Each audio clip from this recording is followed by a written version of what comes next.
Welcome back to our channel, ladies and gentlemen. Raila Odinga is indeed the doyen of Kenyan politics. Ever since he announced that he's ready to take the position of the African Union chairmanship position that is about to fall vacant, the Kenyan politics has been thrown into confusion. And we've got three categories of people who seems not to understand what is happening at all. Number one are the leaders of Azimio and the leaders of ODM together with their supporters. They feel that this was the best chance for Raila to have the last shot in presidency and see if he could win it.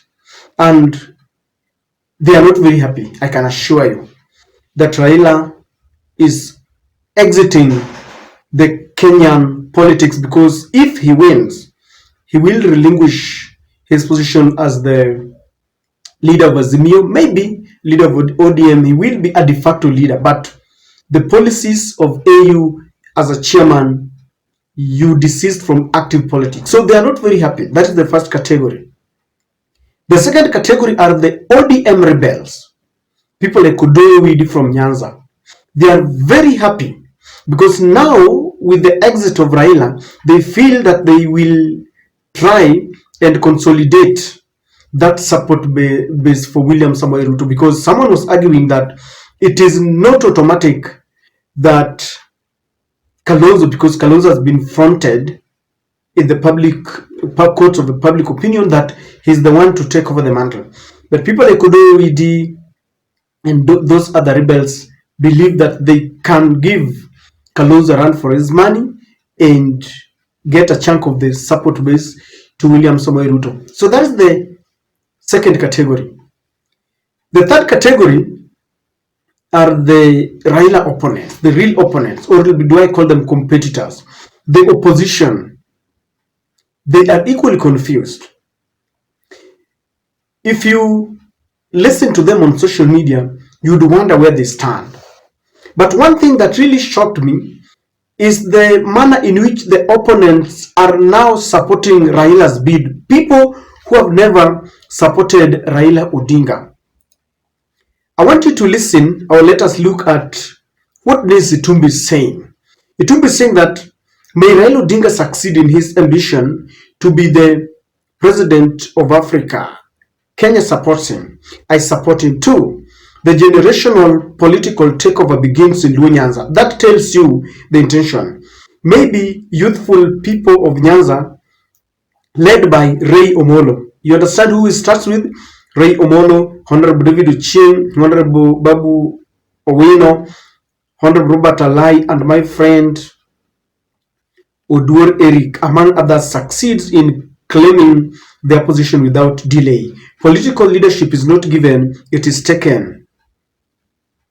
That is what Dennis to be saying, that he supports Raila Odinga, someone who's never supported Raila before. Then we have this lady called Bianca. Bianca is a Kenya Kwanza apologist. This is what he's saying. I never thought I would ever support Raila Odinga on something. I have always believed that if Raila Odinga goes to heaven, I go to hell. If Raila Odinga goes south, I go north. But on the AU chairmanship candidacy, I support Baba wholeheartedly. A win for Baba is a win for us. So that is Lady Bianca. Then there is this man called Nyaga. For those who follow social media, Dan Nyaga is another opponent. He does not like Raila Odinga. This is what he's saying, that for the first time since I was born, I am fully supporting Raila Odinga to go for it. I'm fully supporting Raila Odinga. Go for it, Mzee. So that is Dan Nyaga. It does not end there. There is something that Dan Nyaga is saying. Dan Nyaga is saying something that is very interesting that I want us to look at. That The KK supporters will be the winners in both scenario. If Raila Odinga win in AU, we will celebrate. We will celebrate. If he is going to lose, we will still laugh and celebrate. That is Dan Nyaga. He's saying that both ways they will be the winners. And I want to connect that very fast with what Robert Alai is saying, because that is gonna form the basis of this analysis. Robert Alai is saying something, that the AU chairmanship campaign might be structured to fail to embarrass Baba Raila Odinga. And then he says, I don't trust Kenya Kwanza on this. It might be Kenya Kwanza fishing for new insults to throw Baba's way with a campaign they strategically want to fail.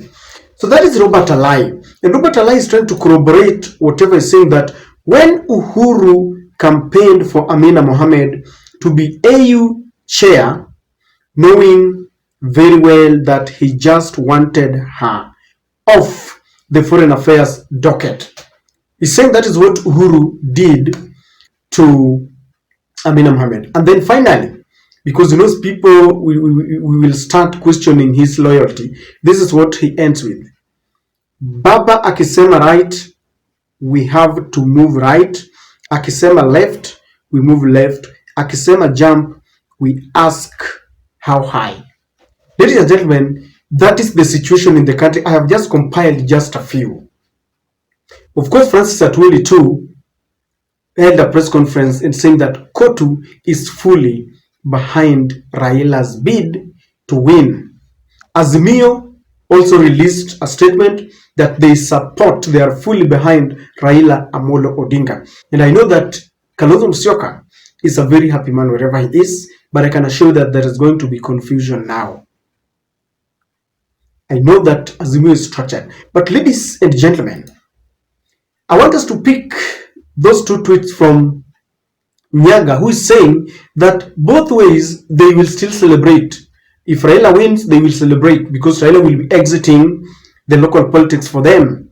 If Raila loses, they will still laugh at him that he can never win on anything. And Robert Alai is saying that this might be choreographed to ensure that Raila fails. Kindly subscribe to this channel if you're watching for the first time. Click the notification bell.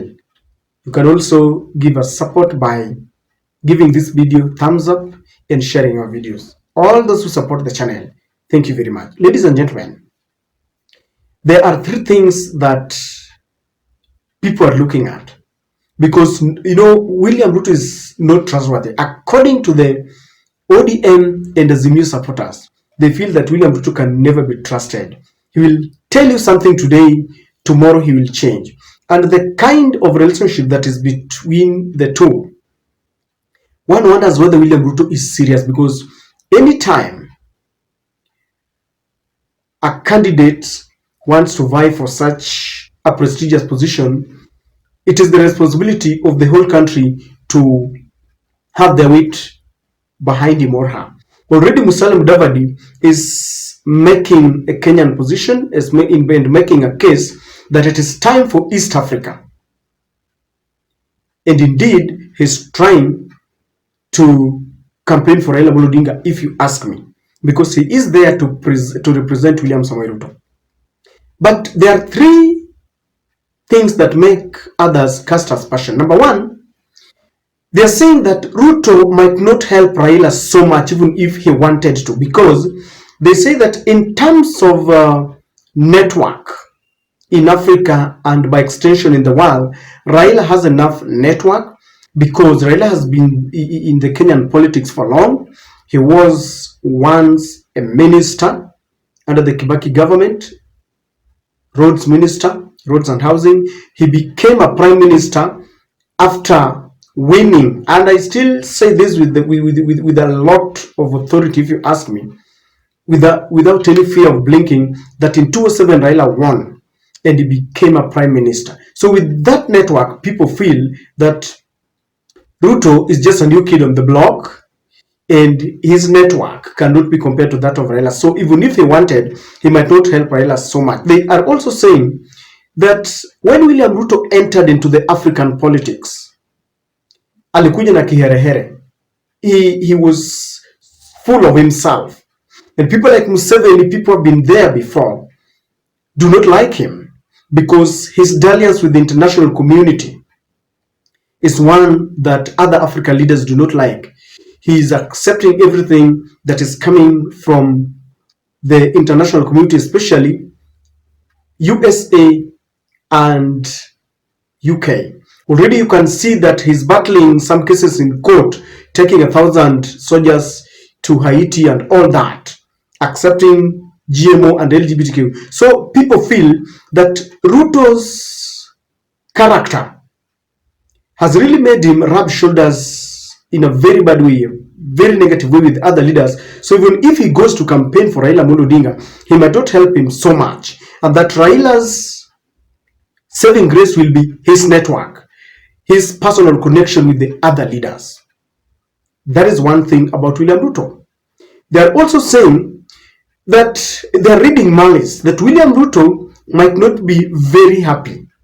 He might be trying to set up Raila Amolo Odinga, that he's going to support him with the resources, support him with his authority, because the president is supposed to be campaigning for you, like Uhuru did with Amina Mohammed, even though Robert now says that Uhuru he simply wanted Amina Mohammed out of that docket. So some people feel that William Ruto is never genuine. He is trying to win Raila. And from where Raila sits, I don't know the discussion that whether they've discussed with Ruto. I don't know the kind and the depth of discussion that they had with Olusegun Obasanjo. He said that he did this after a lot of consultation. I don't know who he consulted, because when you see the ODM leaders, some of them are not, majority are not very happy. But people feel that William Ruto is not genuine.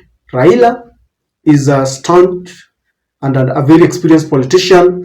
For him to make this move, I believe that he has calculated and he knows what William Ruto might do or can do, and what William Ruto, cannot do. Number three, they are saying, just like Robert Alai is trying to allude, that Ruto might strike the final blow. Wow. They simply want Raila to go there. Raila fails to claim that seat, because in a competition or a competition, you must be ready. You can win or fail to win. Raila needs the support of East Africa. If he clinches that support first, East Africa decides that it is our turn, then they will go there as a team and campaign for him or vote for him. But people feel that William Ruto could be pushing this agenda very flippantly. Ile unasema mimi nataka win. But deep down his heart, anataka Raila shindwe, so that by the time Raila comes back, it will be much ridiculed. Hu jamaa hizi shinda kitu, alishindwa hapa Kenya, alijaribu kuenda kule Afrika, na utaona venye wanaongea kama hii hapa Kenya ndiye angewezana nayo. How was he going to win in the entire Africa? And the Robert Alai and other people feel that this is a setup so that they can ridicule Raila Amolo Odinga. But for Raila Amolo Odinga, he has been ridiculed enough. I don't think that he cares so much about this. His is to give his services to Africa. So whether these people are planning to ridicule him, inside his heart, he knows very well that he has won.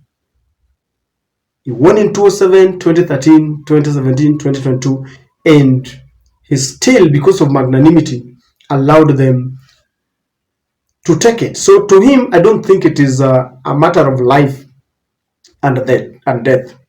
But let me tell you something, ladies and gentlemen. If Raila wants to exit politics, if you ask me, this is the best way to exit. Whether William Ruto is planning to ridicule and the whole of the Kenya Kwanza government, let him go for it. If he succeeds, well and good. If he does not, it is not going to be more painful than the moments and the number of times the IEBC has always taken away his victory.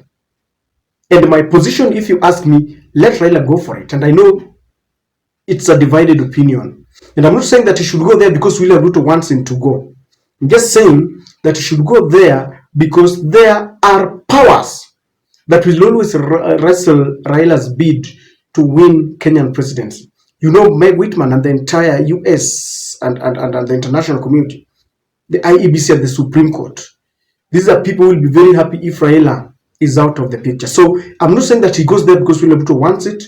Let him go there if he's convicted that it is time. Because whether we like it or not, sooner or later, Raila will be outside the picture. The earlier we accept this, the better. But as always, these are just my opinion. It is a democratic world. There are people who feel that maybe should have tried it.